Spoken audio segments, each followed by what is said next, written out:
Ayan po, sa ninong lakas ng impact ng tubig. Nagkinutkot po yung tubig ng galing doon sa ilog na yun at dito, diretso tumabon dito sa aming mga pananim na talong, mga gulay, mais, at saka yung mga palay.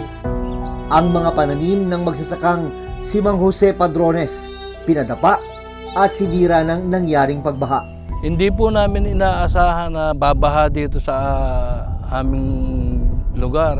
Ang kinatatakot po namin dito yung talagang bagyo.